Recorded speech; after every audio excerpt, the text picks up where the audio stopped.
Hello and welcome to I See Bad Movies. Did you forget what the podcast was called? I got a little confused because I was going to be like, welcome to season 4. And then I was like, no, but I See Bad Movies. Again, not entirely polished yet. No. But welcome to season 4. We're into season 4 and we're still not good at intros. Still not good at intros, but it's almost like I don't ever want to be good at intros now. Oh, okay. I want to always mess the intro up. This is our thing, is it? This is, bad yeah, intros. that's my thing. Bad intros because we watch bad movies. Oh, yes. I like it. I like it a lot. I like it a lot.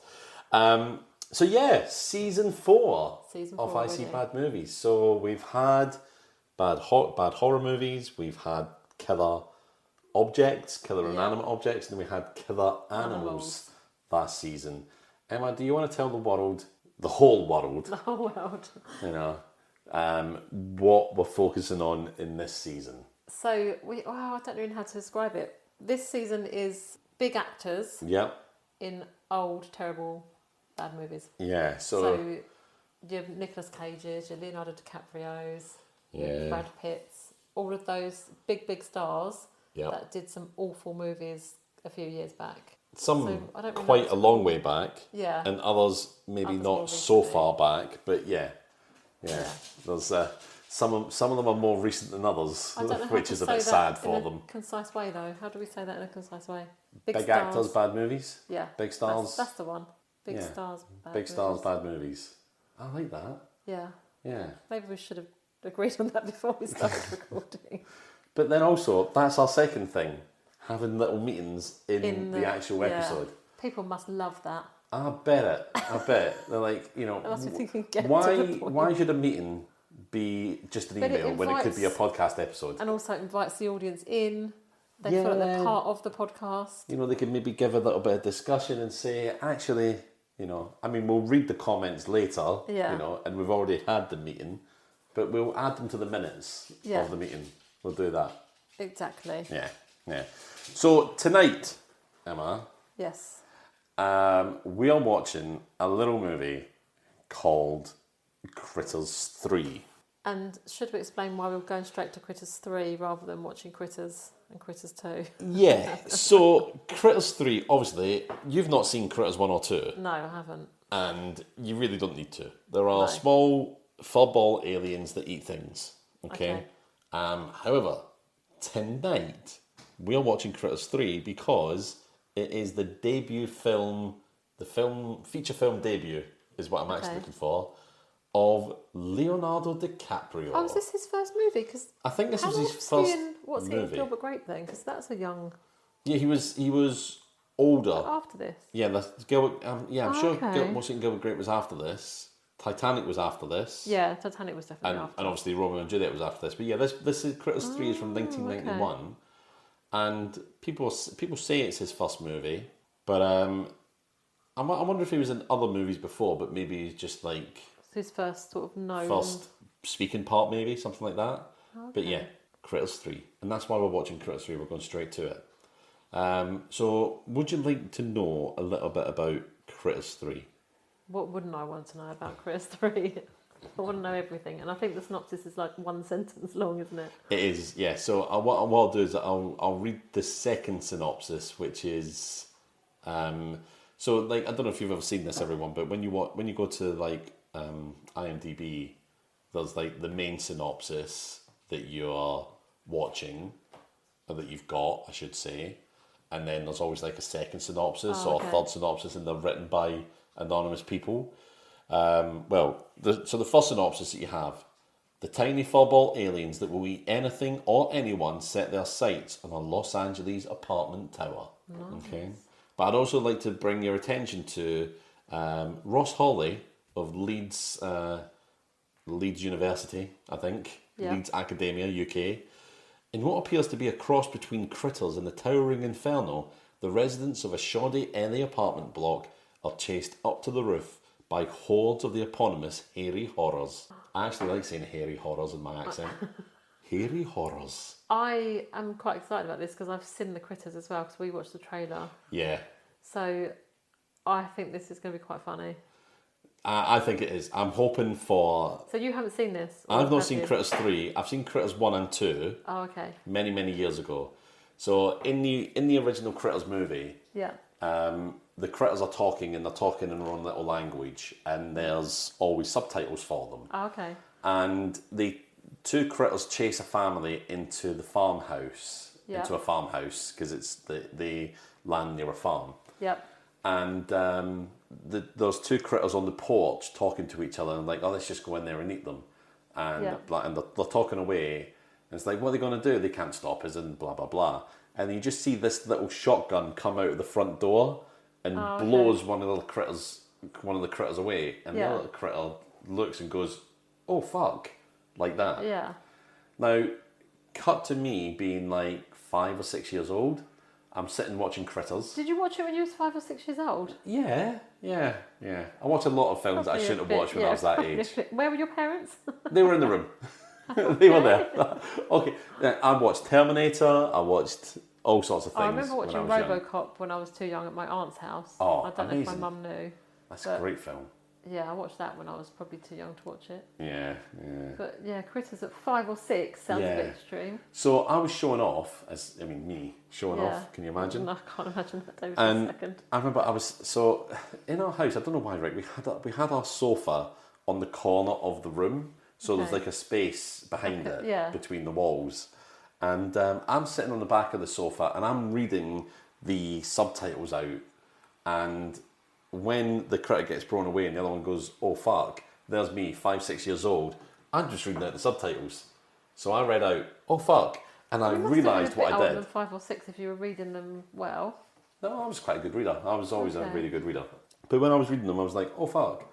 And I threw myself off the back of the sofa because I was like, I just realised what I did, and I threw myself off the back of the sofa. I was trying to hide from, oh no, my mum and dad helped me swear. I thought you were going to say one of your family were hiding behind in that little gap and they jumped up and scared the shit out of you. I'll have to look to see when Critters came out, because that'll tell you how old it was, because it was like... Oh, so it's when it was a new... Yeah, because we got it from Betty's video store. Oh, yes, I love going to the video store. Yeah, that was a real treat for us as kids. We'd go to the video store and we were allowed to get a small bottle of Coke or lemonade or something, or Cherryade, which I used to love, which is disgusting, but I used to love that as a kid. And we could get some like big packets of sweets, and that would be like our movie. Critters came out in 1986. 86. So I was. So I would have been 6. Well, obviously I wasn't born then. 7. No, you weren't born then. I'd have been 6 or 7 when that movie first came out. But it's a great scene. I love it so much. Yeah. And it just reminded me of that. But yeah, that's Critters. We're watching Critters 3. Sorry, can we just say the strapline as well, because it's great? Oh, yeah. Where is it, Critters? Oh, yeah, it was in the trailer, wasn't it? Yeah. So, can you remember what it was? You are what they eat. Is that what it was? Yeah. I like that. I thought that was nice. That is quite good. That was quite good. Right, so, now we've had all our little stories about Critters. Yep. Right. I'm actually looking forward to this film. I think it's going to be fun. It might be absolutely awful. I'm hoping not. Well, we want it to be awful, but in a good way. That's why we're here. Right, so I'm going to flip the coin. All right, let's have a go. What do you reckon? Good. Good? Okay. Hey! Is it good? It's good. Oh. Excellent stuff. So, you can join us over on our Patreon episodes to hear about the bad stuff of Critters 3, but tonight... we're going to be focusing on the good stuff. On the good stuff. Let's hope there's lots of good stuff then. I know I said tonight. I mean, whenever you're listening to the episode, it could be the morning, could be the afternoon, who knows? Whenever. All right. Now, fanning out the cards. I feel like a magician. Just pick a card, any card. All right, there you go. Right, so it's my turn to pick. Oh, God, there's so many cards. My hands aren't big enough. Quite a lot. I think we should probably cut down the categories. Yeah. Location. Location. Have we ever had location? I don't think we have, actually. No, I don't think we've. And this movie famously only takes place in one apartment block. Actor. Oh, okay. Let's see if Leo's acting chops are up to peak there. Scene. Okay, good. Costume. Stunts. And stunts. Now, hopefully there are some stunts in this film. Hopefully, because quite often there aren't any stunts, are there? No, I know. And it's like, come on, how many bad movies have we watched? I know. You'd think there'd be the odd stunt thrown in, wouldn't you? And even when we haven't got stunts as an option, there's still not been many stunts in any of the films we've seen, has there? I think maybe we've got to go big blockbusters for stunts, haven't we? Yeah, it's almost like the lower the budget, the less money they have to possibly injure someone. Yeah. Yeah. God damn it. Are we going to have to end up watching a Tom Cruise movie to get a stunt? No, I resign. That's it. I'm leaving the podcast. All right. So, what was our categories again? So we've got costume, stunts, location, actor, and scene. Right. Shall we go and watch this blooming movie? Let's do it.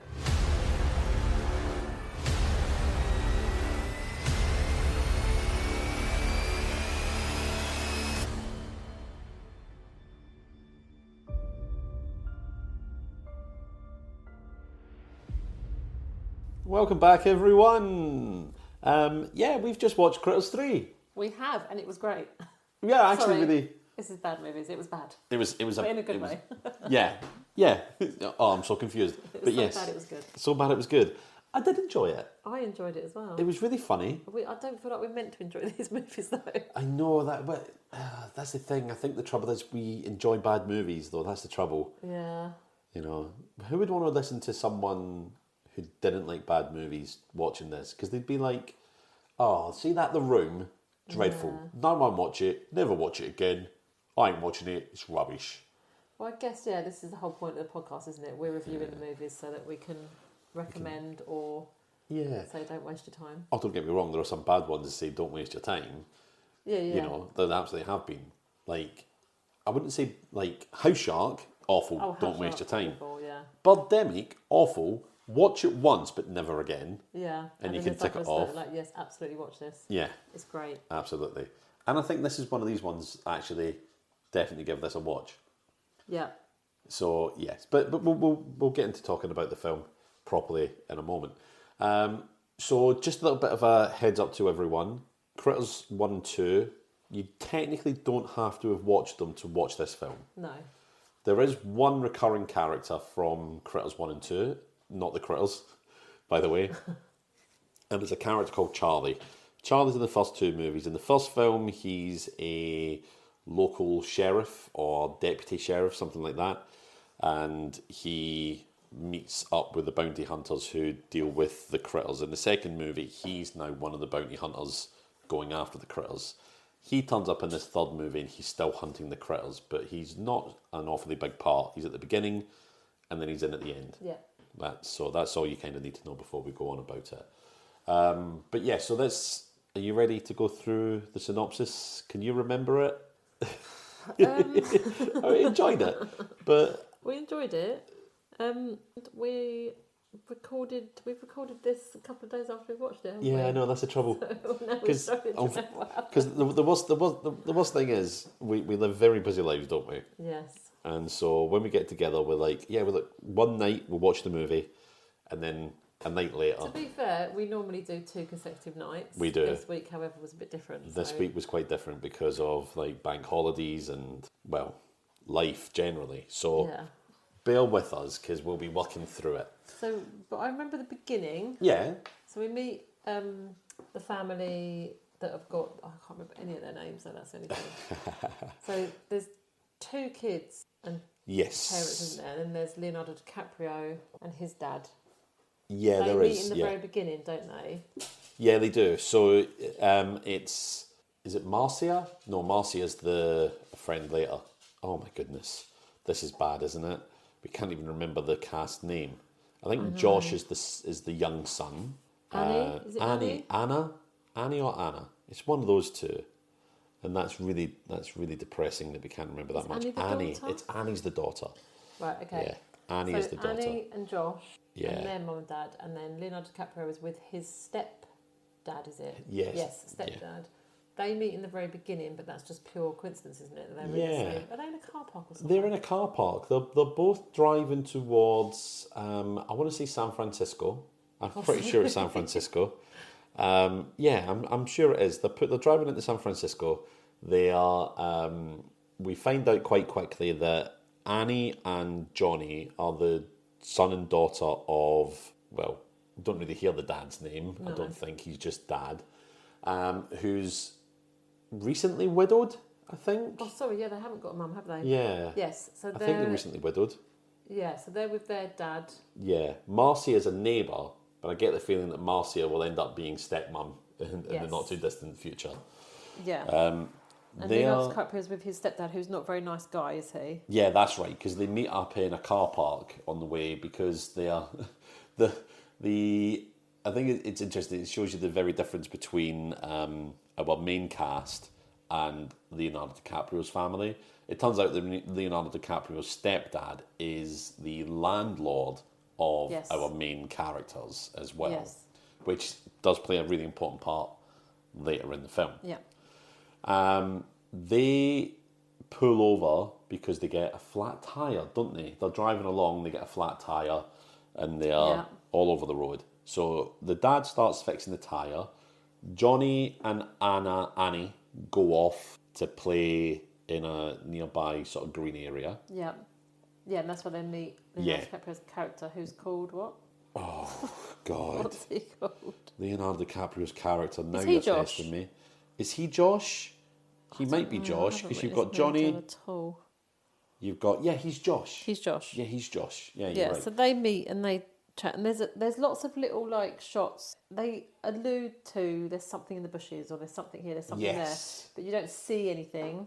No, you don't see anything in this first scene at all. You just have a little inkling there's something. I mean, obviously, so the movie's called Critters, so there's something, but and it is the third film, but. Yeah, so they sort of make it. I don't know. There's some sort of inkling. There's something in the bushes. Yeah, and it's at like of the bushes it's and it's at shin height as well. So it's like critter height. So it's something that kind of this is probably a critter. So technically, we get like animal vision from last season. Yeah, but it's not really. No. But And there's a bit of a kind of a moment of scariness. The critters do obviously get onto the car at some point, don't they? Yeah, they do. Chew the brake cables or something, because later on they have car trouble again. Yeah, that's right. So they just before that though, we have I think it's either Leonardo DiCaprio or Johnny throws a frisbee and it goes down into like a ditch area. Yes. And all the kids are like scared to go down there because it's it's a little bit out of the way, and it's like, oh, there could be anything down there, who knows. Yeah. So they go down there looking for the frisbee, and they find like a hide, like something, something for someone to hide in. Yeah. They go out and out jumps Charlie from the first couple of movies. Yeah. And he starts telling the kids all about the critters and how they should be careful and watch out. And we actually get like maybe a 3 or 4 minute flashback of the first two movies. Yeah. Which I think probably was confusing to you because you hadn't seen them. I haven't seen the first two, no. I like the idea of it because they cut out telling us, watching Charlie tell the story of the critters. Yes. And they actually just showed us, which also filled a bit of time for their movie. Yeah, filled a bit of time for the film. Gave them a scene, and also saved someone writing all this, but someone had to edit all this in. Production, because they'd already filmed it. Yeah, exactly. So yeah. Yeah, easy peasy. I don't know if they'd had to have paid anyone anymore for appearing in the next film. Oh, I don't know. Yeah, that's a very good point. That is a good point. I guess it depends on their contract though. Yeah. I think you can either get. We're just going off on this complete tangent here, but. I think it's the same with music, isn't it? You can either get paid an amount when you do it, or you can get royalties or things like that. You can get deals where you get every time it's played, or so maybe if they use a clip, they have to pay you. Yeah. Or if like people use like radio stations when they play music, they have to pay the artist a certain amount per play or whatever, don't they? Yeah, that's right. Yeah, they do. So yeah, I guess it depends on what you signed when you did that original movie. Yeah, I suppose so. I guess there's all kinds of contracts. Yeah, and I'm not entirely sure if when they made the first Critters movie, if they thought it was going to be quite so popular it'd get to number 3. How many? Is it just 3 or is there more? There's more. I think there's 5 or 6 films, and there's even a TV show. Wow. I know. Yeah, I know. I think I want to watch all of them because based on this one, and the fact that I enjoyed 1 and 2 as well. 4 sounds interesting, but we'll get on to 4 because this movie, funnily enough, was actually shot at the same time as Critters 4, and it also leads directly into it. This film ends on a cliffhanger for Critters 4. So, but I mean, as you would imagine, a lot of them do. So we meet Charlie. Charlie tells the kids all about the critters and how they should be careful. And he gives Johnny this little crystal and says, if it glows green, that's when you have to watch out. Yeah. So it's going to glow green when Critters are around. So all I know is that I'm glad that Critters 3 came after Lord of the Rings. For dickheads. Dickhead radar, and it goes green when someone's a dickhead. That'd save time like, so nope, much. I'm not talking to you, thanks. You'd be like, David, why does this flash green every time when I'm here? Ouch. You said it. I know I said it, but I said it and then I regretted saying it. You hurt your own feelings there, David. I did. I just agreed.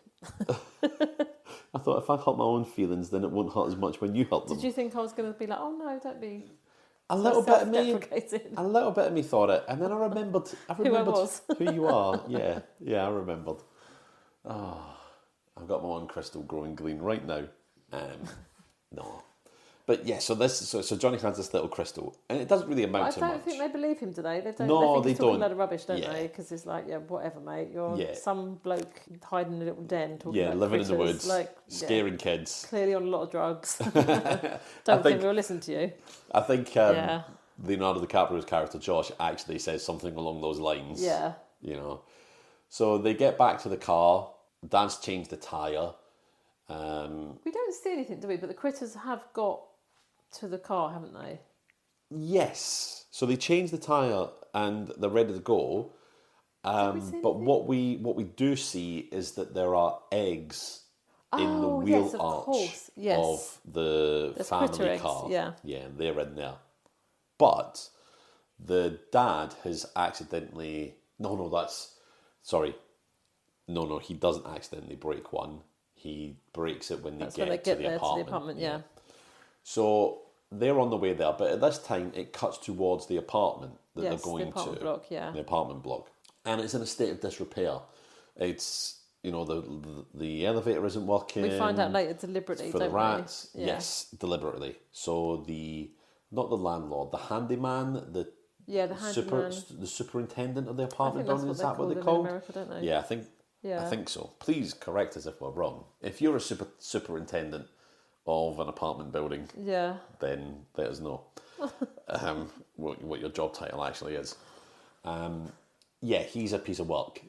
Yes. And this is what gets me, because yes, they are in California state somewhere. Yeah. I don't know exactly if it's San Francisco or somewhere else in there. But Frank, or Frankie, whatever he is, has got like a strange Boston / New York kind of accent. Yeah, he's got a very strange accent. And it really made me sad, because it's like, of all the movies to get accent, this should have been one of them, because that was the typical moment where you have someone with a bad accent in a movie putting on a bad accent for whatever reason. Yeah. And we don't get the card for it. I know. But what can you do? And he's moving somebody in, is he, or moving somebody out? No, he's moving someone out. He's moving someone out. Yeah, so they are making the place basically unlivable, so the landlord can sell it and make a load of money. And Frank's obviously going along with this, because the landlord is like, hey, you get rid of them, you'll get a bonus, blah, blah, blah. Yeah, fine. Because the landlord has been given like a lot of money to give to the tenants for some reason for relocation. Oh, okay. And this is why he's trying to force them out. If they leave of their own accord, he doesn't have to give them the money to relocate. Yeah. So great. He's thinking he's going to pocket all this money. So Frank's letting rats loose in the building. Yeah. He's letting things go into disrepair. Yeah. Exactly right. So Frank is helping someone out of the building. Is he actually helping him? Oh yeah, well he kind of does. He picks up his goldfish. Oh, he's got the goldfish bowl in his hands. Rather than carry the heavy things. When they pull up, hasn't it? Well, they don't pull up. They kind of crash into the back of the lorry, don't they? Not only does the tyre go in the way, as they're pulling up, they're like, the brakes are on. Get out of the way, we've got no brakes. Must be the critters, we think. I'm guessing the critters have chewed through. And they get in and they... And then they have a bit of a row, I think, with Frank, don't they? Because they've crashed into the... Yeah.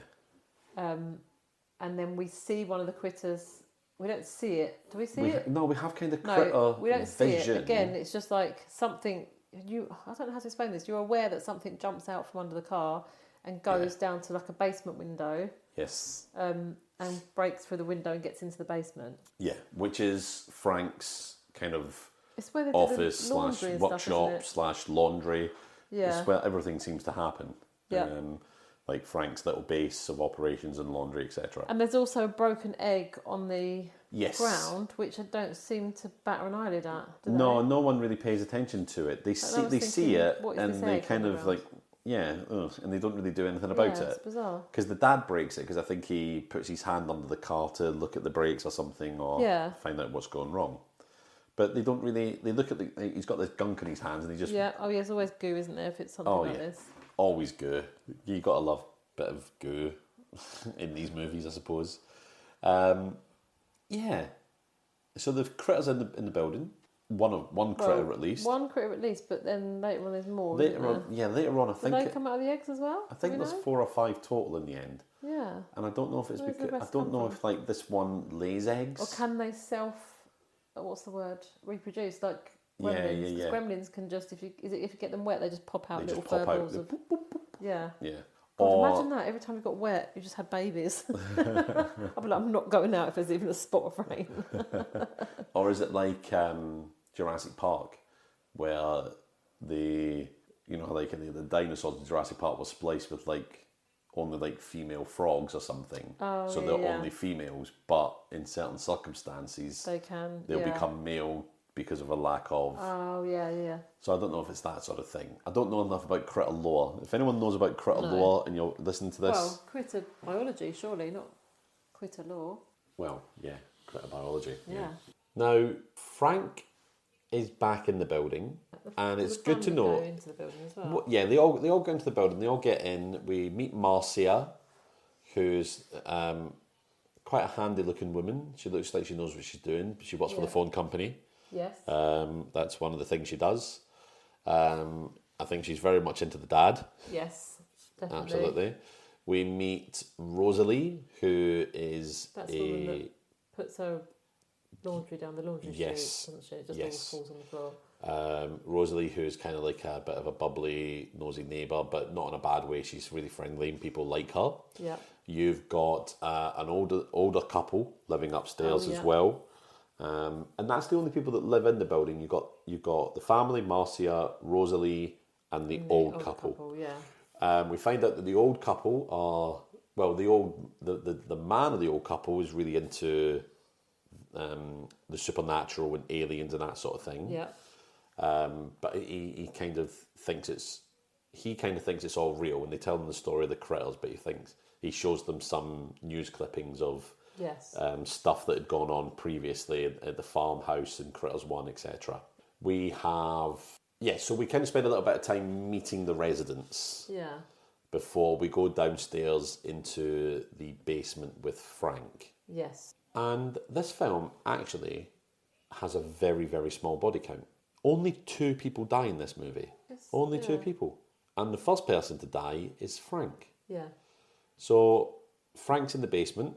And he has a phone call with the landlord, and this is where we find out that he's working with the landlord to make things all bad so they can leave and kick people out. He then, Rosalie dumps her laundry down the laundry chute. Yeah. But the chute doesn't go anywhere. It just goes on the floor. It just goes on the floor. Yeah, it just goes on the floor. And then later on, she's got a washing basket with washing in. It's like, why don't you just take your washing down to the washing machine? But also... This must be like an old apartment building, I'm guessing, because nowadays you'd have a washing machine per apartment, wouldn't you? Yeah, I think that's actually... must be quite an old... Yeah, I think that is something I heard recently, that it's only been in the last... I don't know if this is quite right, and if you're American, you listen to this, find us on social media and tell us if this is right, but it's only been in the last, 20 years or something like that, maybe a little bit more, where people in America have started to have their own washers and dryers in their house on a much grander scale. Not to say that people hadn't been doing that already, but it's more likely to have your own washer dryer now than using laundrettes. Yeah, I guess actually if you think few years ago watching movies, a lot of people would go to laundrettes, and over here, that's or you'd see a TV show, people go to a laundrette. But you'd go for like dry cleaning or something that you couldn't do at home. I mean, I don't know anybody who hasn't got a washing machine in their house. No, absolutely. So maybe it is more of a thing in America. And I think the only time I've ever taken anything to a laundrette for a wash and a dry is when my washing machine's been broken. Maybe it's to do with, like in bigger cities, maybe it's to do with apartment sizes and things like that, because where you're going to hang washing to dry it as well. Yeah, so absolutely. not only you've got to fit a washing machine in, but you've also got nowhere to hang the washing to dry it. So maybe people do just go and wash and dry it. And that's where you would used to see, like in between the apartment buildings, you'd see those washing lines between the buildings that you would pull in and pull out. I find that amazing, because I'd be so worried that someone would like, the person opposite would just take my clothes and they'd be like, oh, I don't know what happened to them. Must have fallen off. Who knows? It's not that likely though, is it? Because they've got to be the same size as you and like the same sort of... Well, I know, but what if I had like really fancy clothes and they decided to sell them? Yeah, I guess so. Shit, it's my own fault really, I suppose, for putting really fancy clothes out on that washing line. What a faff though, if you do have to go to the laundrette every time, like... I've got 2 children. I'm doing washing all the time. I wouldn't want to go to the laundrette every time. I'd be like, kids, you're wearing those clothes for 5 days, no matter how dirty they are, because I don't want to keep going to the laundrette every day. And that's it as well. You remember going to see that film, Everything Everywhere, all at once? Yeah, that has a laundrette. They had like a massive laundrette. Yeah, that was so big. So it's like, is that like the standard size of a laundrette when you go? I don't know, but definitely now we're talking about it, I definitely remember sort of 10, 15 years ago watching movies where they all, and like when you think about things like Friends, the series Friends, they go down and do their laundry in a laundrette. So yeah, it's odd, isn't it? It is strange. It's odd to us because we just have washing machines in our house. Yeah. And have done since I was a kid. Yeah, I've never 40, not had 50 years, like, a washing machine. Well, even I'm sure even when my parents were like first together, they had a washing machine in their house. Yeah, I remember our old washing machine was a washer dryer, and it was like an upright one. So you lifted the lid and you put the clothes in and into the drum. That's the other thing in America. A lot of them, when you see them on TV, are top loaders, aren't they? So we have the door on the front. They have it on top. Now I'm starting to think, wasn't it in Home Alone? Wasn't Kevin McAllister scared to go into the basement because of a tumble dryer or a dryer that would move? It was the furnace. It was the furnace. Anyway, we just had a whole conversation about laundry. Yeah, sorry. We got really sidetracked there. So Rosalie dumps her laundry down the chute. And the reason she dumps her laundry down the chute, actually, Emma, is so that it's on the floor, and on the top of the pile is a bra. Yes. And for some reason, it's moving, and Frank spots this. Yeah. And he goes over and he thinks it's one of the rats that he's let loose in the building. Yeah. And he's like, you're supposed to be upstairs annoying them, not me down here. It's like... Yeah, because rats can understand English. Yeah, you know. Yeah. Nice one, Frank. So he's clearly not the brightest spark. But it's a critter and he gets attacked. Yes. And he doesn't die straight away. No. He gets away, kind of, and he throws bleach on this critter. Yeah. And it gets burnt. And then for the rest of the movie, that critter's got like a burn mark, and it's also got a white stripe through its hair, which I think was a little bit too much like the Gremlins with Spike getting with his stripe of white hair. But you know, they all steal from each other. Although I think Critter steals from Gremlins a little bit more than anything else. Does, yeah. He doesn't get away, but he takes a little bit of time for him to die. He thinks he's gotten away. He thinks he's safe and he's sort of killed whatever it is. But then there's more critters. Yeah. And yeah, we don't technically see Frank die, but we know he's done for. We know he's done he gets for, attacked. But we do later see his dead body because it's not that long before he's discovered. No, because Rosalie goes down. She goes down with a laundry basket. Yes. It's like, why don't you just take that down in the first place? Why did you throw down all your underwear and stuff? Yeah, I know. So anyone can just see it. You know, your dirty underwear. I wouldn't really want to throw my dirty underwear down a laundry chute for the maintenance guy to find. And yeah, especially because you know, like, they know this Frank fella. They don't like him. They know he's a complete sleazeball. Yeah. I think if you know, I mean, if you lived in an apartment complex with a sleazeball like that, you'd probably be a little bit more careful with your clothing, I think. Anyway, Rosalie goes downstairs. She doesn't see Frank I don't know why she doesn't see him, but she's downstairs and she sees that her bra is not in the place where it should have been, and she thinks, "Oh, Frank, you disgusting pervert," etc. Which, but then I think she doesn't. I think she's just literally just attacked by. Yeah, she's literally just attacked by the critters. There's no kind of like jump or anything. They just attack. They come rolling out and attack her. Yeah, but she gets away, doesn't she? Oh, does Yeah, she does get away. She gets a bite on the leg. Yes. First of all, it attaches to her leg and bites her. But she's screaming. Isn't it? Is it Marcia that? And Annie comes down. Annie, sorry. And one of my most absolute favourite things happen in this film after that. But yes, we'll talk about that in good. We'll have to talk about it. I think I've got the same. Yeah, because it's going to have to be absolutely. So Annie comes down and helps get her back upstairs. Yes. And then a little bit more happens that we're not going to go into with the critters because we're going to talk about that in good scenes. Yeah. One thing that does happen though is on the escape from the basement, Rosalie. So critters, the critters have got great big mouths with really sharp teeth, and they can eat, and they will bite, and they will eat anything, as we see a little bit later in the film. But they've also got these spines that come out and they shoot at people. Yes. So Rosalie gets hit with one or two of these spines. She gets hit with some at least, and these have kind of like a knockout effect. So Rosalie is a little bit woozy. Yeah. But Annie gets her away, gets her upstairs. And they think that they're okay, but the critters come rolling up the stairs, which was a funny thing to see, because you can clearly backwards as they're being rolled down the stairs. One of them rolls up the laundry chute, doesn't it? Yes, one does. Well. Yeah, come up the laundry chute, but it comes up the laundry chute towards Rosalie earlier in the film, and she gets upstairs and then she's putting more laundry down. I think. Just after Frank has been attacked. Yeah. And this critter goes zooming up the laundry chute. She just lets the lid down. She closes it just before she sees it. Yeah, that's right. So Annie saves Rosalie, gets her upstairs. Yeah. So now they all know these critters are real. Yeah. They're in the building, and it's all a case of trying to stay safe and away from these things and trying to kill them or get away from them. Yep. So is that when they go up to the old couple? Yeah, they collect her dad and her brother. Yeah. And they get upstairs towards the old couple. Yeah.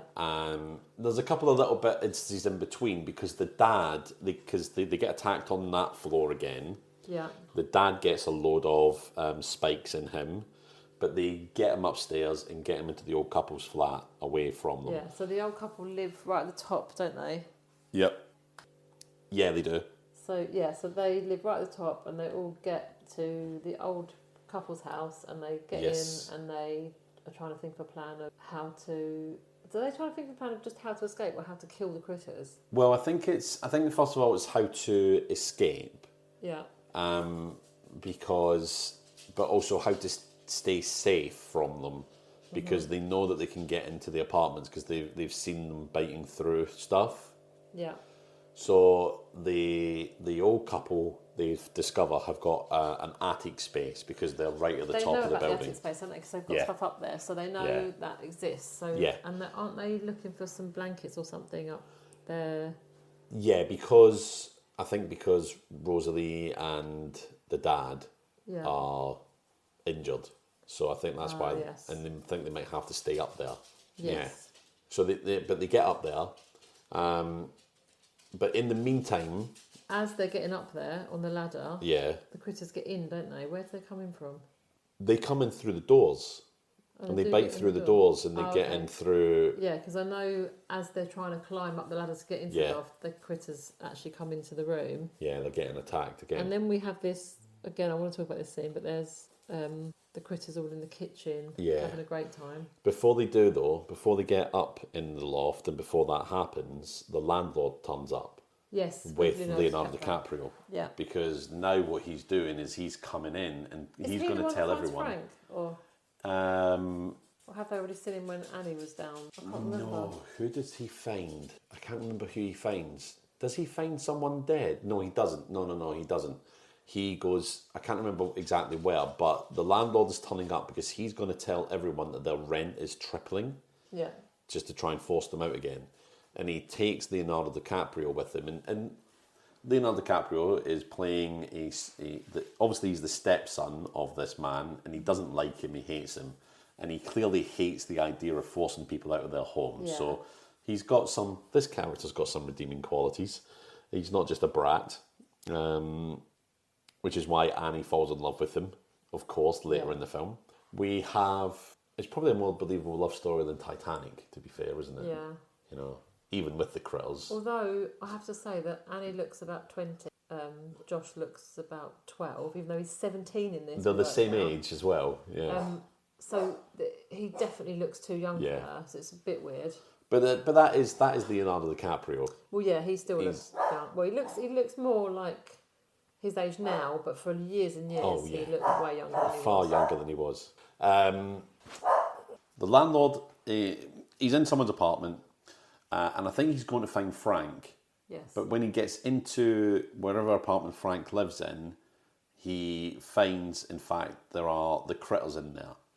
Yes. And Leonardo DiCaprio is outside, the door's closed, and he gets eaten. We assume that's what happens, because Marcia is got a flare and she's coming through the apartment building looking. So this is before they were in the attic. She's coming down through the apartment building having a look for things. Does she not go into the attic? She goes into she does go into the attic, but first of all she goes in and she sees Leonardo DiCaprio in the hallway, and he's like, "Oh, I've got to get in there. I've got to help him. My stepdad's in there," and she goes, "Wait here." She goes in and she sees the landlord dead. Yeah. And she sees the critters, so she runs out and like she's dragging Leonardo DiCaprio away because he's like, "Look, you can't help him. Whoever's in there is dead now." Yeah. And takes him upstairs to the old people's room. And so they Leo's all up there with end them, up. yes. Yeah. They all end up. And also, when they're up there, they try and use the phone. I guess to call 911. I don't know what 911 are going to do. I guess bring guns. No. Yeah. Guns do work against critters. Yeah, so they try and call 911, realise the phone doesn't work, so the phone line's been cut or they've been cut off or whatever. And Marcia works for the phone company, doesn't she? Yes. So is it when they get up into the loft, she then tries to get out? Yeah, that's right. And go down, and she comes out to like a fire. Is it a fire escape? Yeah, she makes her way out of like and she's thinking, if I can get down there, there's a phone box right outside the.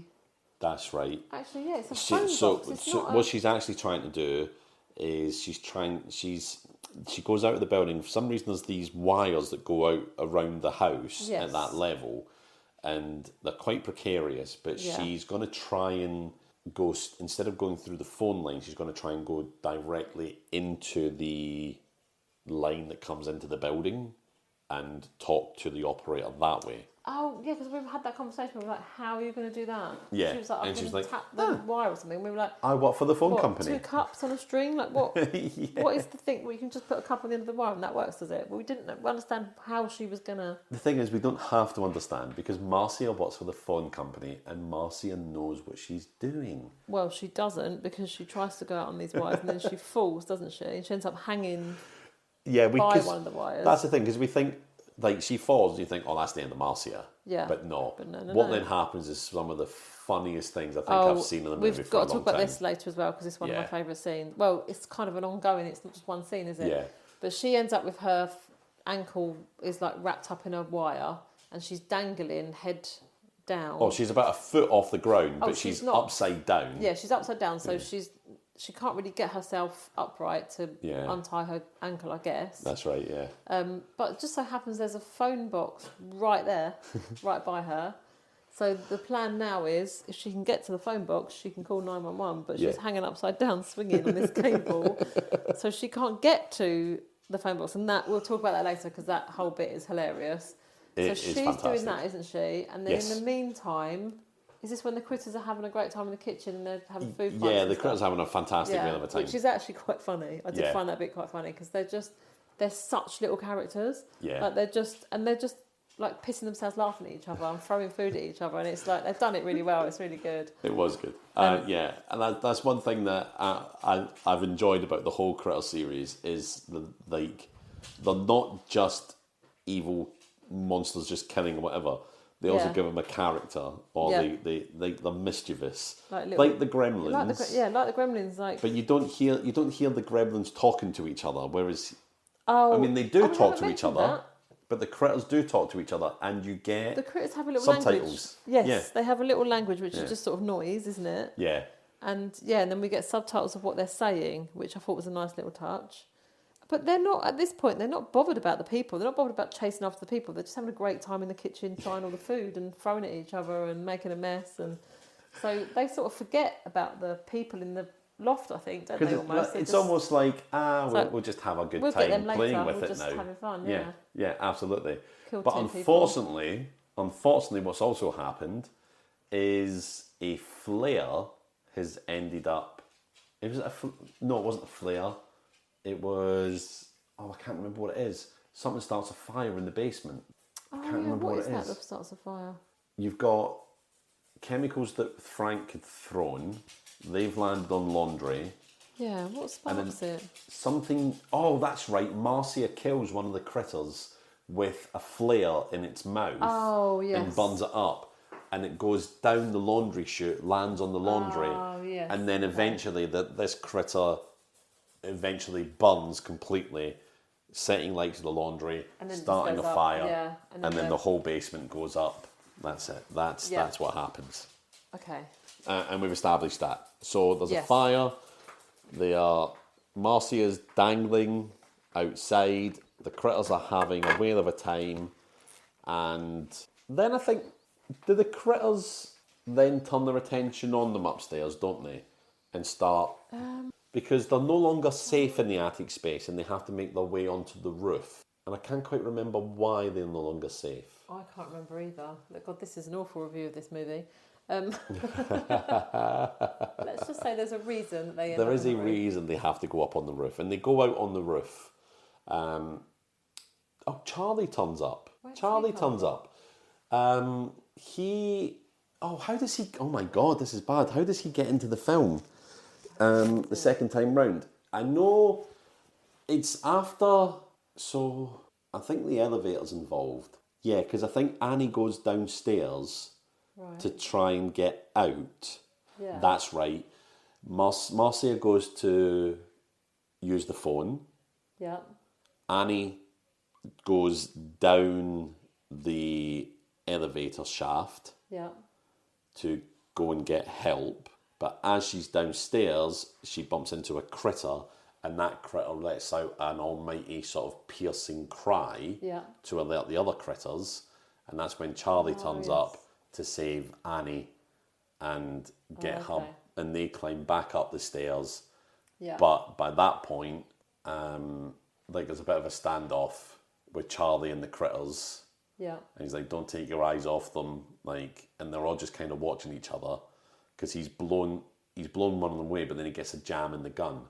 Oh, okay. And that's right. So there's not actually that many critters left by the end of the film. But yeah, so Charlie kills 2 or 3 of the critters at that point, and there's only, I think, 2 left. You've got the one with the stripe, and then another one. But I don't quite know how the critters force them out of the loft onto the roof. But they do. No, I don't know. And I can't quite remember how. But I think, is it because of the fire they end up having to go up on the roof and they're calling for help? But the critters still get up to them because you then end up with like a face-off on the roof with them all. And Charlie, his gun is jammed. But, one thing that we forgot is early on in the movie, Johnny found it feels odd calling a little kid Johnny. It's definitely his name is Johnny, but I only think of Johnnies as adults. Yeah. I don't really think of a kid as called Johnny. No. Does that make sense? It does, but those adults have had to be kids at some point. Yeah, that's true. Yeah, but it just feels weird. It feels like an adult. Yeah. Anyway, that's just a little weird thing from me.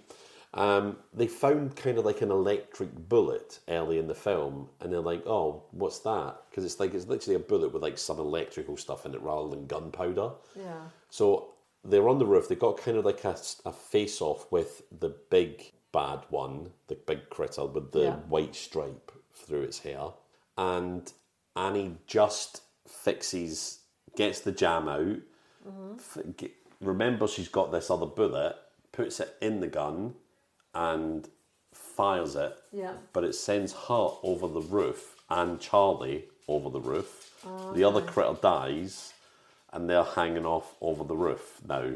Yeah. And it looks like they're actually gonna.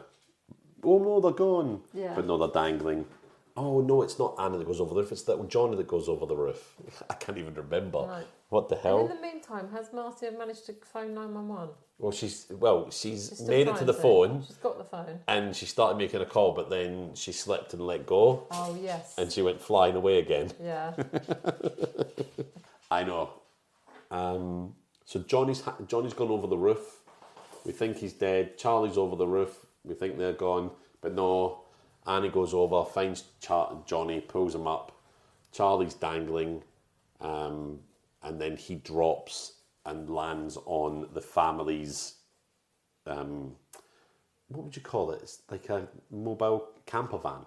Yes. Lands on the family's camper van and destroys it because, he's just so heavy. Yeah. I mean, he literally, this thing crumples underneath him because it's not that far a drop, so it kind of breaks his fall so he doesn't die. Anyway, it's the next morning now. All the critters are dead. The fire department they've saved what they can, but not a lot. It's a shell of a building. The landlord is dead. Yeah. But the landlord's wife, Leonardo DiCaprio's character's mum, is there. And it's like, thank you so much. Josh has told us everything you've done for him. And thank you for looking after him. And my husband had all this money to give you, so it'll be enough to get you set up again. I don't actually think it's set up again properly. I think it's like it'll be enough to pay for you for somewhere to live while you look for somewhere to live. So it's not a lot, but every little helps. Yeah. Why am I quoting Sainsbury's? It's Tesco's. Oh, is it Tesco's? Every little helps. I think so. Oh well. Bum, bum.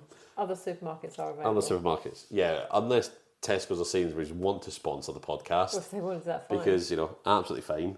I think they're both great. Absolutely. Aldi's too. As we say, other supermarkets are available. Yeah, so they're going to get the money. Yeah. They're all happy. Josh and Annie are young puppy love. Yeah, which again is weird because Leo looks so young. So young. He's 17, but honestly, he doesn't look much older than my 10-year-old son. Yeah, and I know I said they're the same age. I didn't mean the characters. I meant the actual actors. The actual actors are the same. Annie's actor and Leonardo DiCaprio. I know they said Leonardo DiCaprio's actor. Leonardo DiCaprio were born in the same year. So, yeah. But she does look easily 8-10 years older than him. Yeah, it's quite crazy. Disturbing. And then we cut to Charlie in the basement, and Charlie finds 2 critter eggs, and he's about to destroy them. Yes. And he gets a phone call on his little intergalactic bounty hunter wristwatch that he has. Yes. So Charlie may have been just a simple deputy. In the first film, he meets these bounty hunters that are coming after the critters. In the second movie, he joins the bounty hunters. Yeah. Well, at the end of the first movie, he joins the bounty hunters. In the second movie, he's a bounty hunter. In the third movie, he's still a bounty hunter, but he's the one on Earth to deal with the critters. Yeah. And he's about to destroy these 2 eggs, and then he gets a call, and the call is from one of the original bounty hunters from the first movie, and says to Charlie, you can't destroy those eggs because it would mean the eradication of a species. So we're going to send a cryo... A species that are going around killing humans for no reason. Yeah, but it's like... it didn't they have... What was that? Was it smallpox that we eradicated? They saved some of it. And they saved some of it. War, didn't they? Was it? That's what I can't remember what it was. They saved... In case another country kept a disease like that, and they used it. Yeah, something. Us, we kept it, or something like that. It was a weird thing, but we didn't get, because you're destroying an actual living thing. You're purposely making something extinct. Yeah. Even though smallpox is horrible, and you wouldn't want anyone to have it, but you're purposely keeping a living organism that would alive instead of destroying it completely. Yeah, but what? That's the thing. For the reason that we can't kill this off. Surely, if it's a disease. Yeah, I know. You want to kill it off. Yeah, but that's the thing with critters. They are a living thing. If we could cure cancer... Oh, yeah. We wouldn't keep a little bit of cancer somewhere. Yeah, but cancer's a mutation of a cell. Cancer isn't an actual cell, I suppose. Yeah, I guess so. But still, you're right. You'd eradicate it. The principle's the same. Like, you wouldn't... You'd eradicate that is killing lots of people, you wouldn't just go, let's just keep it that... If just in someone case. gets that out again into the world... Yeah. That's then... But that's the thing. Millions more people killed. It's a sentient living thing. The critters, and they're a species. But I think the idea. Surely, if that actually happened, I'm saying if critters actually happened, I think I'm really tired. If critters could happen, if it happened, surely governments would say, if we can kill them all, we kill them all. We don't have to keep them alive because they're a living thing. Surely, if they're going around just killing humans, on Earth, I think yes. Yeah. I think we would. We'd make sure there were no more around. But on an intergalactic scale, like you'd be saying, we would be willing to eradicate a whole species because we don't like them. That's the argument. It isn't because we don't like them, it's because they're killing humans for no reason. Yeah, but what if critters learn not to kill people for no reason? You know? What if they don't? But then what if cows suddenly became sentient and were like, let's get rid of all the humans because all they do is eat us. You know? And milk us. Yeah. I don't know. I don't know. I get what they're doing. I understand what they're doing. Aren't lashing out, are they? Like, they're not getting revenge. We haven't done anything to them, as far as I'm aware. They just come over here. They come over here. They take all our jobs. Come over here and they kill all our humans, and then they expect us to keep them safe. They took our humans. Yeah, but I can understand why they say that. I can understand why. Even if you don't agree with it, you can understand why. I don't know if I agree with it entirely. That I think there's a moral grey area that I've not explored and probably never will explore. Oh, that's all you'll be thinking about tonight. The fundamentals of critter extinction in the galactic universe. Yes. Maybe not. Yeah. So but the idea is they're going to send a cryostasis for Charlie to put the 2 eggs into. Yep. And they'll be stored in stasis, which, if nothing goes wrong, effectively they are being... What could possibly go wrong? What could possibly go wrong? Well, it's Critters 4, in fact, more precisely. But that's where the film ends, on that moment. Yeah. And Critters 4 opens up with something having gone wrong. Oh, surprise, surprise. Surprise, surprise, surprise. So yeah, that's Critters 3. Yes. I mean, in a nutshell, I guarantee you absolutely have to watch it. Oh, it's worth a watch. Absolutely have to. You don't have to have seen 1 and 2. I haven't seen 1 and 2. I do recommend 1 and 2 though. Yeah, if you've got time do recommend to do however many hours that would be, 4.5 hours? Oh, I mean, spread it out. Yeah. Spread it out. But 1 and 2 are fun. What I'm saying is I didn't watch 1 and 2 and I still really enjoyed number 3 and I didn't need the background of it. No. I mean, it's quite a simple plot really. It's you know, these critters are going around killing people. That's the main storyline. Yeah. So I don't feel like you need to have watched the first 2. And I feel like each one of them will be pretty similar in what happens. But it was a great little watch and it was funny. And there's plenty going on. There was lots of action. Oh, yeah, absolutely. And just the characters of the critters themselves, I thought they'd done really well. Because they did have little personalities. And like it was a nice touch to have... like them having their own little language and us having subtitles for it because, I mean, obviously more serious, bigger budget movies that have got any sort of alien creatures in them, you wouldn't get that. That's right. Although actually on District 9, I think they've got subtitles. Oh, District 9, yeah. They? But I question, is District 9 that serious? No, it's not serious. That's not a good example. Yeah. But something like Alien or Alien, something like that. Independence Day, you don't get subtitles, do you? So... That's what I'm saying. Most of the time you don't get an insight into what's going on with them, do you? You just see this like weird looking alien, you know that kind of got an agenda to kill people or whatever, but you don't hear their conversation. Yeah, yeah. All you have to know is alien equals bad and will kill you. Yeah. And there's no nuance or fun. Gave the critters. It was, they did take a lot from Gremlins. I'm sorry, but they did. Yes. And actually, they were like they were kind of like across. Their look as well was kind of like a cross between the good Gremlin and the bad Gremlin, wasn't it? Because they were quite evil looking, but they were fluffy. Yeah. You had the fluffy, had a cuddly element, but they were evil, like big scary mouths, and they weren't very attractive looking. If hedgehogs, it's like they were described as porcupines in the film, because of the spines. Yeah. But I would say they're more like evil hedgehogs. Do you know what I mean? Kind of. That's the kind of thing, because they roll themselves up into balls. They didn't look spiky. They looked fluffy when you saw them. Yeah, they look fluffy. Yeah, they looked like but they've got little spines that come out when they need them. Yeah. Not all of them are spines. So the first Critters movie was 1986. Okay. So when do you think Gremlins was? Oh, Gremlins must have been. Oh, was that 80s or 90s actually? It was 80s. 80s. Yeah, it was 80s. The new batch was the new batch might have been late 80s at least, but... Well, I don't know, because I definitely watched Gremlins as a kid, but not when it first came out, because I was born 81, so I wouldn't have watched it when I was that little. No, I know I don't look it, David. I know you think I was born in 2000, but... Sometimes I think you were born yesterday. Way! Oh, dear. Yeah, I don't know. Was it earlier? 1984. Oh, okay. So it was earlier. Yes. They did take some stuff out of it, definitely. They definitely did. Yeah. I don't think you would have had Critters if Gremlins wasn't the success it was. Yeah, absolutely. But yeah, it was a good little watch, and it was quite funny. I liked what they did with it. Yeah. And I think I definitely recommend people watch it. Oh, 100%. I was, like, I know I said in the intro, I've watched Critters 1. I remember Critters, the first one, more than I remember the second one. Yeah. But I've definitely seen both. I think I'm going to give them both another rewatch, because the first one is a really good film. Well, I say really good film. It's a really good bad movie. It's a really good bad movie, yes, 100%. It's got shape-shifting aliens. It's got everything you need in it. And yeah, Critters 2, I can't really remember at all, but Critters 3, highly enjoyed. That's the first time I've seen Critters 3, I think. Have I seen it before? I think I've seen it before.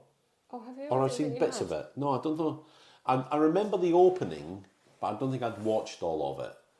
No. Yeah, I think I remember just seeing the opening, just to like, oh my God, yeah, it is Leonardo DiCaprio. Maybe that's why I've seen some of the opening. Yeah. So I remember not a trailer park, but I remember the camper van and that sort of bit, and meeting Leonardo DiCaprio, but I didn't watch any more. Probably because I might have been too scared to watch it on my own. Probably, yeah. So scary. It is pretty. So scary. So right, do we want to get into our topics that we were going to focus on? Because we had costume, actor, stunts, location, and scene. Yes. Now I can. Oh, I've got actor there. Yeah, I said actor. Oh, you said actor. Yeah, I said actor was the first one, I think. Oh, sorry. Yeah. Yes, we've got actor as well, yes. Yeah. Now, I'm not going to lie to you, though. I don't actually have anything for location. Surprise. I have, I think. Oh, have you?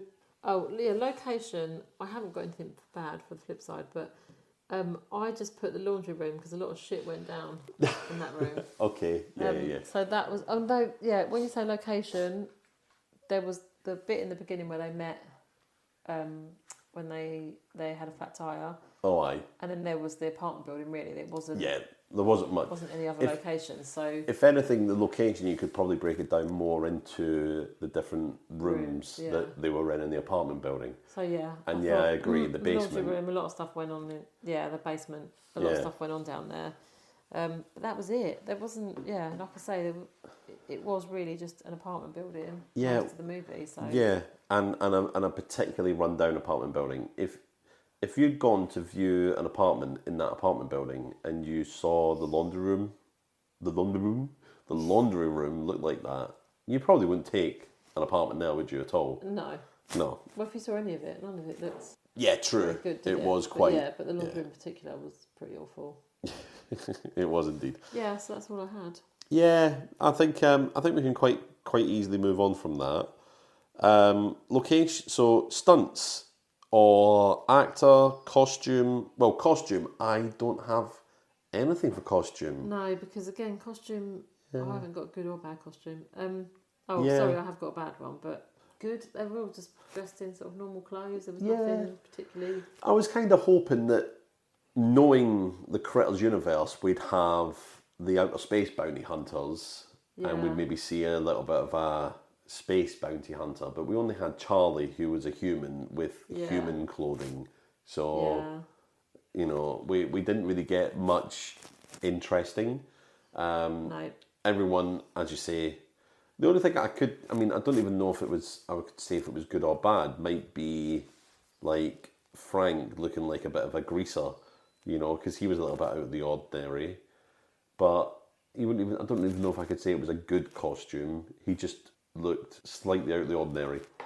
Yeah. But not like extraordinary. Do you know? No, it's nothing special. No, so I think costume was a bit of a dud on that one. Yeah. But they're not always going to suit. I wish we'd had accent. Yeah. Well, I say wish we'd had accent, but that would have been for the flip side. Yeah. There was terrible accent for the Patreon. So, yeah. Right. So I think unfortunately we kind of lose a little bit on that, don't we? But that does open us up for actor, stunts, and scene.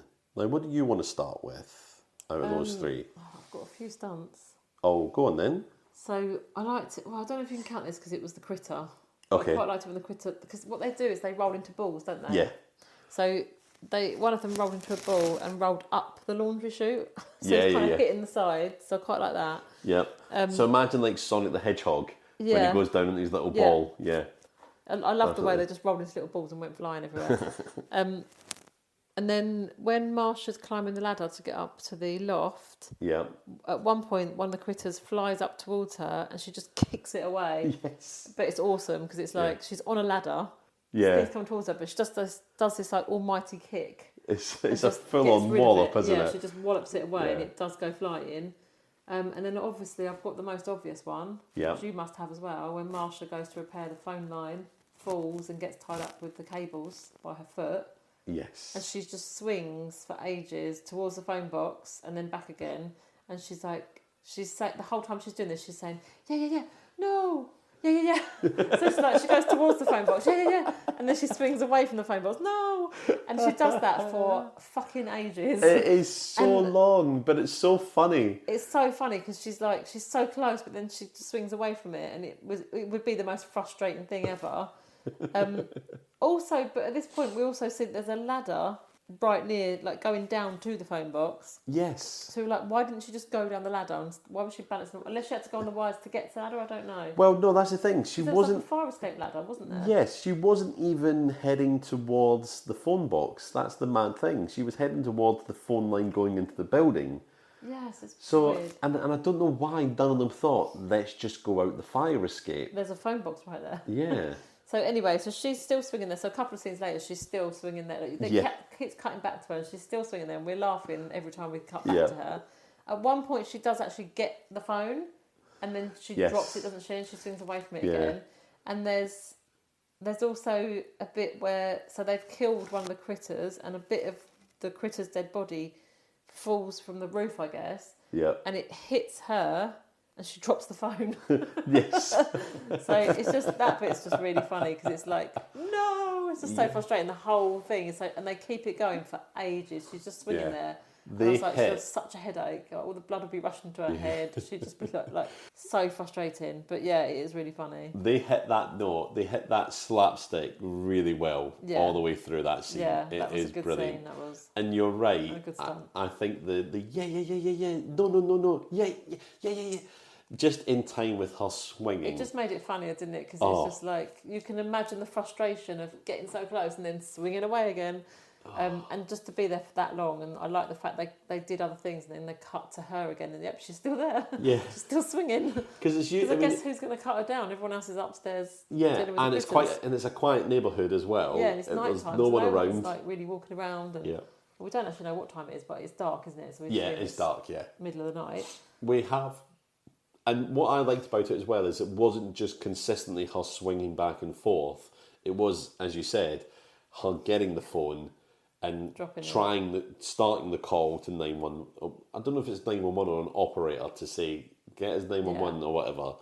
And then being hit and letting go. And then it's just that kind of like, no moment where that happened. It was perfect. I couldn't, I had that down absolutely as my favourite stunt in the film. Yeah. And I nearly put it down as good scene, but I thought, no, I think actually we don't get many stunts. Yeah, I think that was definitely when a stunt. we get it. But she's dangling definitely by her a stunt. I think. Yeah. But it's also a standout scenes, but definitely stunt. I put it in stunts, not in scenes. So yeah, absolutely perfect. So yeah, we're both agreed on stunts. Yeah. All right, what about, shall we talk about actor? So I haven't got anything down for good actor. Oh, have you not? I've got a bad one, but I didn't think anyone stood out particularly. Oh, did you? really? Oh, yeah, absolutely. I thought the woman playing Rosalie, the neighbour, was absolutely fantastic. She was hilarious. She was good, yeah. When she's first attacked and she's sort of taken upstairs by Annie, she's like, oh, it's okay, I'm all right. And you know, she's a little bit woozy because she's got this spine in her that's kind of drugging her a little bit. But Annie's like, no, you're bleeding. And she goes, no, I'm okay. And she looks down and then she's like, oh, I am bleeding. And it's the way she did it was just so funny. And it just hit perfect. It just hit perfect. And also then later when they're up in the old couple's apartment and she's kind of slumped out on the sofa with the dad as well, and they're both kind of, they've got the spines out of them, so they're not completely sort of paralysed or whatever, but they're just playing kind of drunk sort of thing. Yeah. She was really funny in there as well. But I thought she was really good, and it was just a really typical kind of little bit of character acting in a movie like this. Yeah. So yeah, Rosalie gets my vote entirely. I was sure I'd seen her in other things before. Yeah, she looked familiar. She was I'm really not sure familiar. what I've seen her in. But yeah, and I was looking back trying to think, what had I seen her in? But she's been in so much. I mean, she was in like Air Force One. What else has she been in? Married with Children. See, that's what I think I recognise her from. Is that maybe because she really rings a bell with me, but I just cannot think what else I would have seen her in. But yeah, she just seems so familiar, but I just don't know. But yeah, I just feel like I've seen her in so much. Yeah. But yeah, but maybe it's just I don't know. Do you know what? Actually, she reminds me of my mum a little bit. Okay. That's a bit interesting. Yeah, actually. Do you want to go down that little wormhole, or do you want to leave that? No. I only thought she was a good actress. I'm not like. No, just the fact that she reminds you of your mum is a bit. Yeah, so tell me about your mother, David. Where it all started. Actually, maybe that's it. Maybe that's why she seems so familiar, because she looks a little bit like my mum. That's strange. Is that going to be a compliment to your mum, or? No, it's not. Does she listen to this? No, it's not. It's just a similarity. She's quite similar. Oh, okay. Yeah, I will find a picture of my mum and show you her. Okay. Yeah, so that's who I had down as best actress. But maybe I'm just a little bit biased now. Yeah. Maybe she wasn't that good, and I was just like, you know, doing the old King John from Mumsy. Okay, that was weird. You've seen Robin Hood, the cartoon version. Yeah. Anyway, moving on. Yeah. All right. So anyway, that's who I had down as the best actor in there, and I'm putting her down because actor is not just actress to me. It's actor, the job title itself. Yeah. All right. So that takes us on to best on good scenes. 3. Have you now? I've got 2. One of them specific. is definitely going to be the same as yours, I think. Yes, I think so. But I quite liked it as well. So, what's her name? Rosalie. Rosalie, yeah. Rosalie. So Rosalie's down in the laundry room, and there's a point where she's like spinning around while they're chasing her. Mm-hmm. And then I've got down here, they eat Frank. So in the same scene. And then Annie gets one on a mop at one point, and she just kind of bashes it between two pillars. Yeah. So you just see it like his head being bashed against two pillows. Pillars? Not it's pillows. Brilliant that though. Hurt. But it's really good. It is so good because she uses the mop to kind of get it off, but it bites the mop and it won't get off. It's on the mop, and then she's just bashing its head against the pillars that are there. And it's like the mop is on the end of the camera, so the camera's following it left to right, getting bashed in the head, until it gives up. Kind of. Does it die? I don't think it dies, but it's certainly very, very bruised. But that whole scene is just really funny because you've got like the spinning around, you've got one of them's eating Frank, and then you've got this going on with the mop, and it just really made me laugh. Yeah, it was really madcap as well, and I mean, I remember when that happened, I was like to you, "This is amazing." Yeah, it was so funny. I absolutely agree with you. I had that down. It was a good scene because there was a lot going on. It was sort of action packed, and it was the stuff that was going on was really funny as well. Absolutely. Now, my next favourite bit follows directly on from that. That's the bit I had down. Have you got that down as well? Yeah. Okay. So the next bit is they're getting up the stairs, and the critters are at the bottom of the stairs, and they're just about making their way up. But at the same time, spikes at them. Yeah, that's right. They're throwing the spikes at them. Yeah. And Annie picks up. It's like a cylindrical bin that was in the hallway, and she picks it up and she goes to throw it at them. But at the same time, on the television is it cuts to the TV cuts back screen. And forth from the TV screen with a bowling game on the TV. And as Annie throws the bin down the stairs at the critters, the woman on the screen bowls the bowling ball, and as she hits the pins, the bin hits the critters, and you get the sound of the pins going, the critters going everywhere. Don't they? It was such a funny, clever little bit. I really liked that one. And it wouldn't have been funny if they hadn't have cut to the bowling scene on TV. Yes, absolutely. It would have still been that.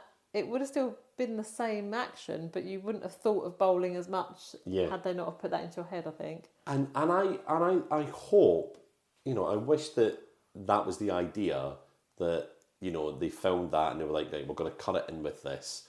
Or was it a case of... Or did they just film it and then think... Yeah, they filmed it, and when they were editing, they were like, we need... Bowling. This is just someone throwing a bin at some critters. Yeah. Let's cut this into it. Yeah, I wonder if the idea came afterwards or... Yeah. I hope it was the original idea, but if someone looked at that as well, that's someone worth a sort of... It's still a great idea if...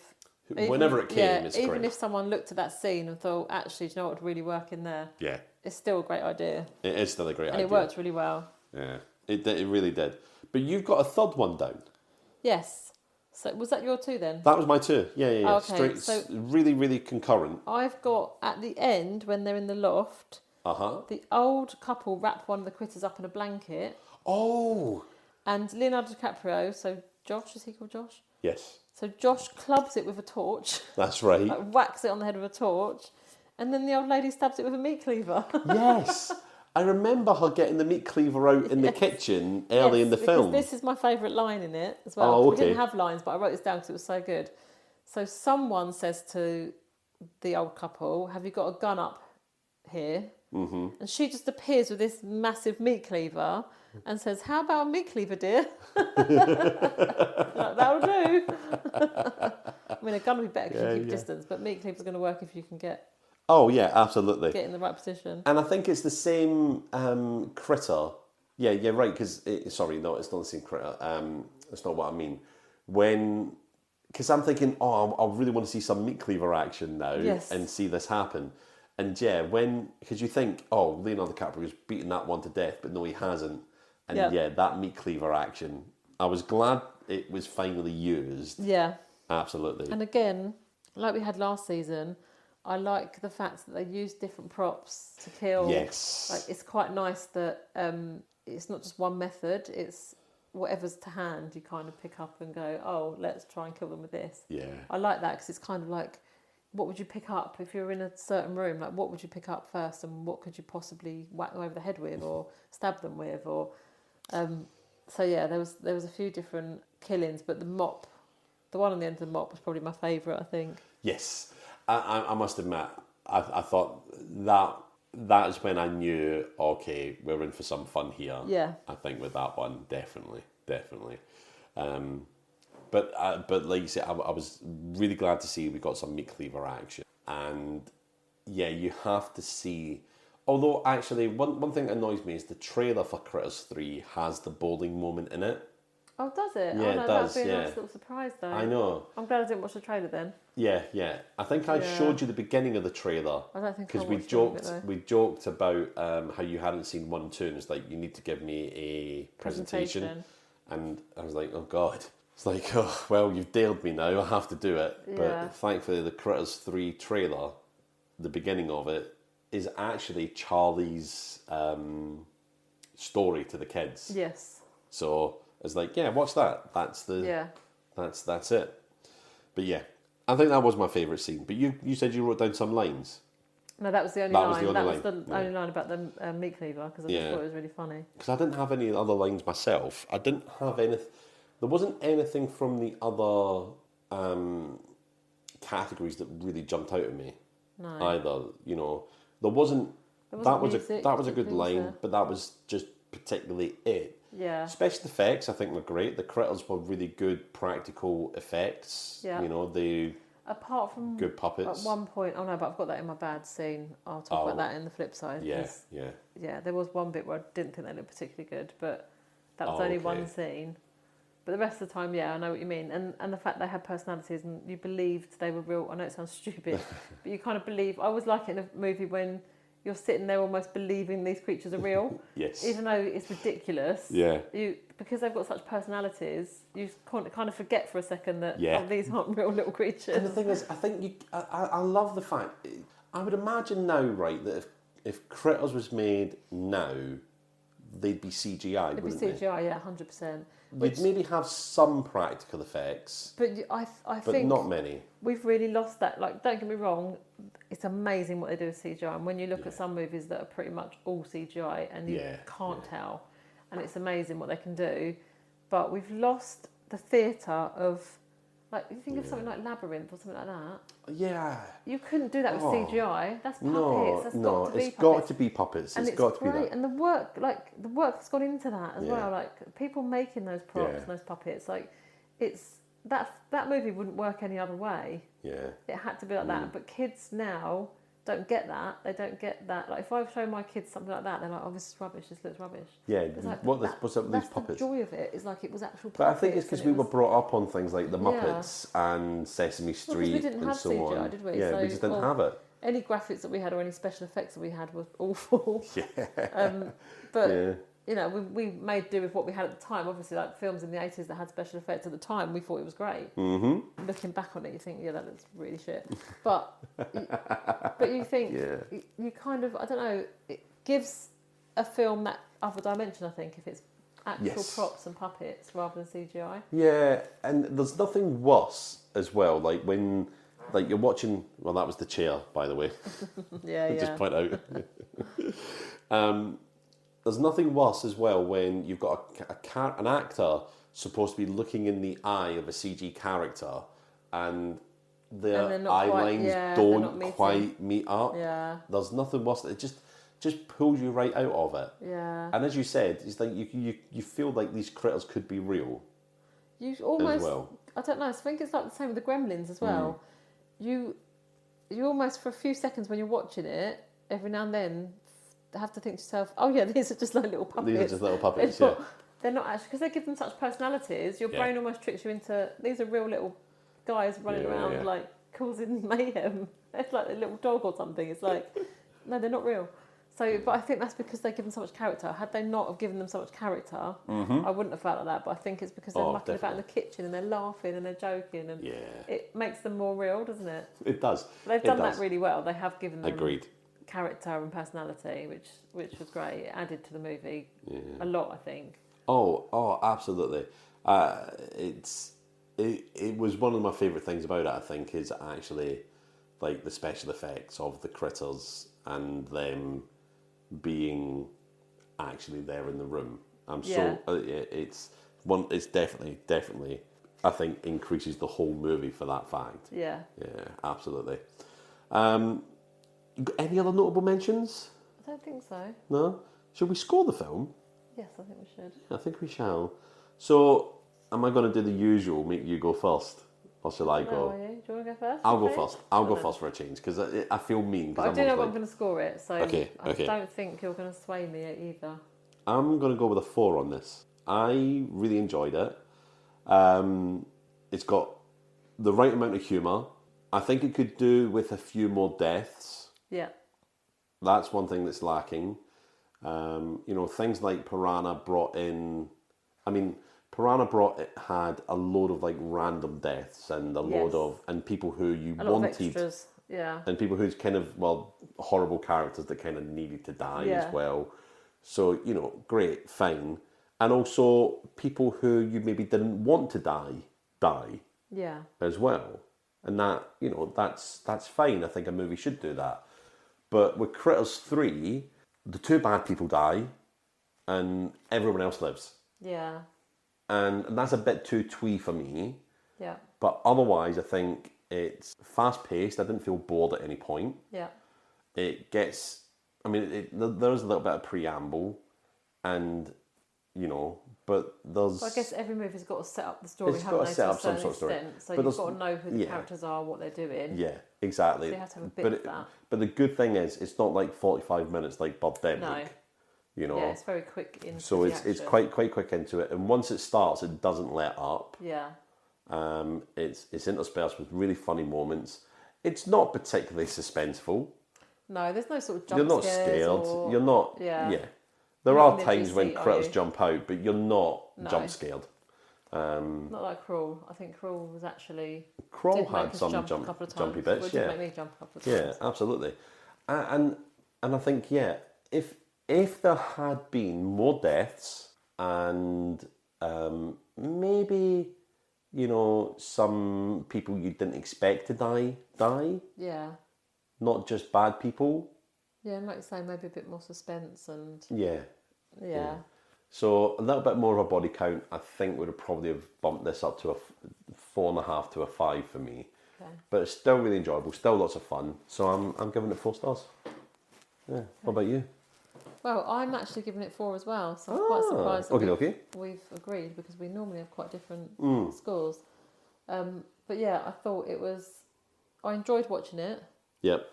It wasn't too long as well, which we're big fans of short. Oh, absolutely. Only because I think sometimes there's unnecessary scenes in there just to pad it out. Yes. And you don't need to make a movie 2 hours long. Absolutely not. If it's not necessary to the story, get rid of it. Yeah. So this was, like you say, there was not much of a setup. You knew who the characters were, and then we were in with the critter action quite quickly, which was great. It made me laugh. I loved the little personalities they gave to the critters. Yep. They were, real little characters, and I think I'd agree with you, there wasn't many deaths, which if these are little creatures going around killing people, we should have probably seen more of that. And we didn't really see the deaths either, did we? Yeah, Frank is attacked, but you don't see him actually die, and you don't see the stepdad die, do you? No, you don't. He's attacked in the room, and we're outside of the room, So I wouldn't give it 5. It's no snakes on a plane. That was 6. No, that was 6. But it's a good film. I'd recommend people watch it because I think it's funny and it's an easy watch. And I think what was it, about an hour and a half? It was. I've got it up here. It was an hour and 25. Yeah, so that's a good amount of time. That's perfect timing. Yeah. Absolutely perfect. Long enough to be a movie, but not so long you're sitting there thinking, "I'll just end now." Like I think some movies, even if they're good, you get to a point where you're like, this could have ended half an hour ago, and I would have been satisfied with. Like, it was long enough for us to watch it, and then talk about a load of stuff for us to want to do for the podcast, and then also just chat generally as well afterwards, and not be like, "Oh God, I'm so tired." Yeah. As well. Yeah. That's what we want from movies. Yeah. I think what we should do now is every movie that's over an hour and a half, we just find moments in it we just fast forward and forget about. That's pointless. Or we just stop at an hour and a half, that's your limit. And then whatever happens after that, we don't talk about. So if it's the best scene in the movie, and then we just make it up for the rest. If we're not getting any younger, I need my sleep. I can't be up watching 3-hour-long films. Well, I guarantee you, if there's a 3-hour bad movie, we're not touching it. Well, no. We're not touching it. Or it's going to be a like 2-episode special and we watch it over 2 episodes. Yeah. Just to save our sanity. So we'd have 2 nights of film watching and then 2 nights of recording. 2 nights of recording. It's going to be a long week. No, it won't be a week. We'll do that over 2 weeks and it'll be released as 2 episodes. Okay. Part 1, part 2. Yeah. That was the chair. Again, it was the chair. Yeah, it was the chair. Honestly, it was. So, well, I think... So 4 out of 5. 4 out of 5 from both of us. So, yeah, brilliant. I'm not going to do my usual stick. I find it really difficult to say goodbye. But before we say goodbye, we just have to say, so far, our Big Stars in Bad Movie season has started out actually really quite well for us. Yes. So that's the main thing. Stick around as well. If you're listening to this on social media, give us, let us know your favourite big actor, big movie star who was in a terrible movie in their prime or in their early days. Maybe they've just made a bad decision. You know, how many times you get an Oscar winner do a movie that's dreadful? Yeah, I mean, I guess you don't always know just from the script, do you? No, you don't. It depends on the production as well. So, it does. Yeah, I guess there must be big actors that have made terrible mistakes. There's a lot out there. I mean, Benjamin Button, I didn't particularly like. No, I didn't particularly like that either. But Brad Pitt's been in a lot of bad movies. Yeah, I guess Meet Joe Black. Have you seen that? Yeah. Oh God, I fell asleep watching that. The best thing about Meet Joe Black is when I fell asleep. That's the best bit for me. It's the It's the scene. Sorry, I can't. It's the scene where Brad Pitt's character meets the woman and then they kind of have a flirty bit going on and she turns back to see him walking away and she walks away a bit, he turns back, she's walking away, he walks away, she turns back, and this goes on for quite a lot, and then like she takes a one last final look back and she goes walking away, and then he looks back and gets hit by a car, but it's really bad CGI, and he bounces off car after car. It's quite an old movie because I think I was about 18 when I watched it. It's quite an old film, but he's been in a lot of crap. Yeah, I guess so. He's just had some good movies. I don't think I've seen that many Brad Pitt films. I didn't like Once Upon a Time in Hollywood. I thought that was way too long. Way too long. Really boring. Yeah. There was only really action right at the end. I've not seen it, but I've heard from you. It's about 3 hours long, and it is a lot of... I know it's Quentin Tarantino, and there's always a lot of dialogue. Aye. But this is just nothing happens, and then you've got a really good scene right at the end, and that's the only action-packed scene. God. The rest of it is really slow. Yeah. Really slow. So yeah, I didn't like that. Oh, and Ad Astra, that's the worst movie I've ever seen. That's Brad Pitt. No, I remember you telling me how bad you thought that was. So bad. And I watched it and I was like, it's not awful, but it's also... The CGI is amazing. Yeah, it looks amazing. Visually, it's beautiful. Mm-hmm. Yeah. There's no storyline as such. It's a very weak storyline, and it's just boring. And it's just really slow paced. It's really slow paced, and it's like... I guess I guess it could have won awards for other things because it is beautiful. Yeah. But it's so boring. The storyline is so boring. It's just, I mean, I went to the cinema to watch that, and actually, I think the friend I went with, we both would have left. But you know, when you do that thing of like, oh no, but they might be enjoying it, so I don't want to say, do you want to go, and then make them feel like they have to go. And then at the end of it, they were thinking the same thing. They were like, I would have gone, and I'm like, oh, I would have gone as well. But you don't. If ever I say to somebody, shall we go, in the middle of a film, I think they'll feel like they've got to say yes. Have you ever walked out of a movie? I don't think I have, but there's been a few times when I should have done. There was another one when I was really young. I can't remember what film was it? I remember going on a date when I was like 19 or 20. Yeah. And it was like one of our first dates, and we went to watch the worst film ever. And I can't remember what it was. I want to say it was some sort of war film, but I can't remember, but it was so boring. Okay. And the guy I was with was exactly the same as me. And afterwards, we both said to each other, I would have left like half an hour in, and he was like, yeah, I would have left half an hour in. But that was even more awkward because it was a date and we didn't know each other that well. So it was like, I can't say I want to go because then he might think I just want to go. I really want to know what film it was now. I don't know. It would have been, was it? I'm sure it was a war. So it would have been like 90s. But yeah, if I work out, I'll let you know. If I work out I'm wondering, does the movie The Thin Red Line sound? No, was it full of big actors like Woody Harrelson, Chris Penn, Nick Nolte? That doesn't sound familiar. I don't think it was that. But if I work it out, I'll let you know. But we were so bored and happily. And I remember there was another couple, and I think they might have been on like a first-ish date. Because they, you just sort of people watch and you're like, oh yeah, they seem like they're on a date.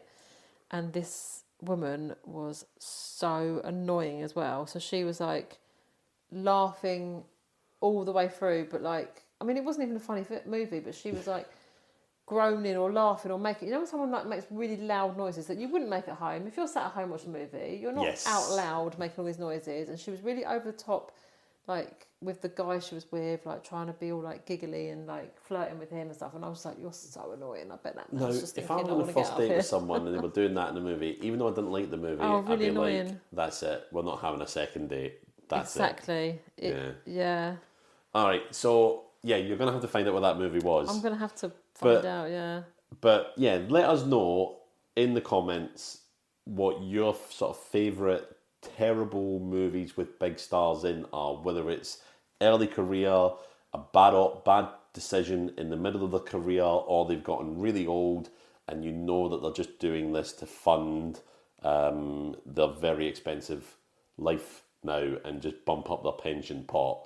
So let us know what's your favourite.